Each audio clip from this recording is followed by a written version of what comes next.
The Ghosts We Pay to Forget. Poem 4 from the album A Moralist Manifesto for the Dualistas. We do not bury them, we archive them. We do not mourn them, we rename them. We do not see them, we curate them, clean, classified, sanctioned by the state. History, it doesn't haunt this place. It is this place. It breathes through stone foundations, sleeps under school basements, echoes through parliament halls, where silence is in absence, its architecture, and memory not lost, just carefully arranged. Ghosts do not whisper here. They file reports, they wait on lists, they show up in budget lines, in building dedications, in the margins of museum brochures. Canada, our ghosts wore uniforms, red-coated and robed. Some held hymnals, some held gavels, some held the pens that rewrote whole lives into paperwork. Removal, relocation, resettlement, re-education, erasure. We paid them in public funds. We pay again with public silence, with peace parks built on unspoken battlefields, with plaques that say, never again, but whisper, not our fault. Still, this isn't about guilt. This is about grace.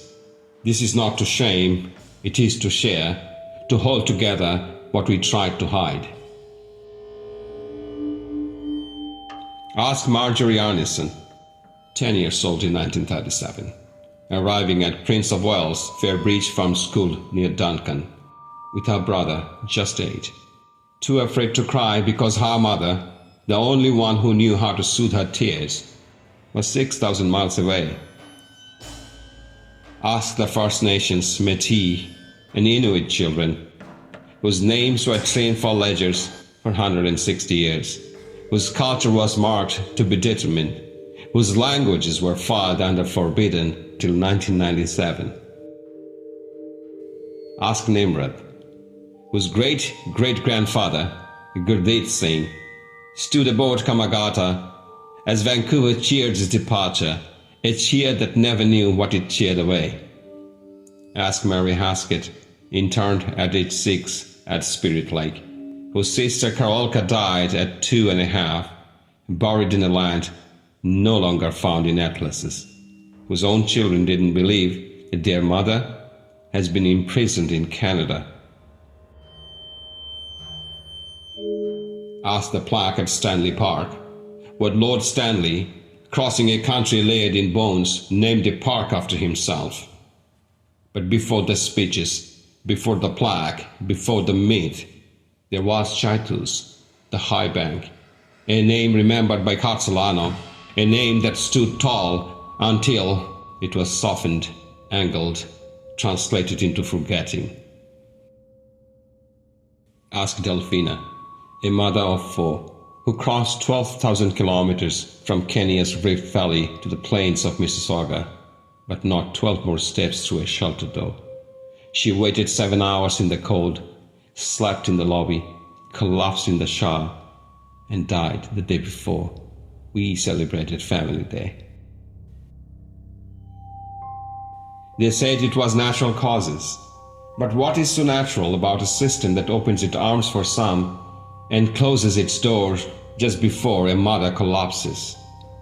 Delphina just didn't die from cold. She died from the chill of a country that occasionally runs out of room for the wrong kind of grief.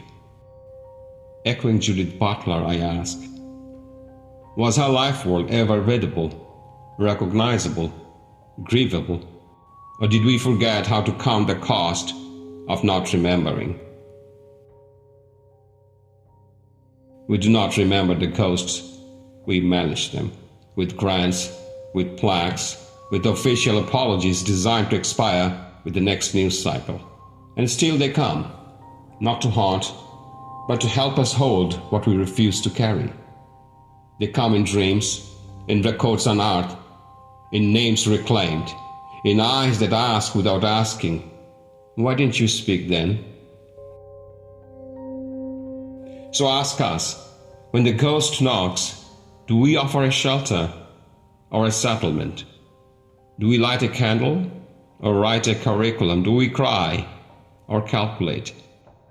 Because ghosts, they do not fade, they do not forget, they do not seek vengeance, but they will no longer accept managed remembrance. One day, they will not ask to be remembered. They will ask to be welcomed, to be listened to be obeyed. Not with force, but with love.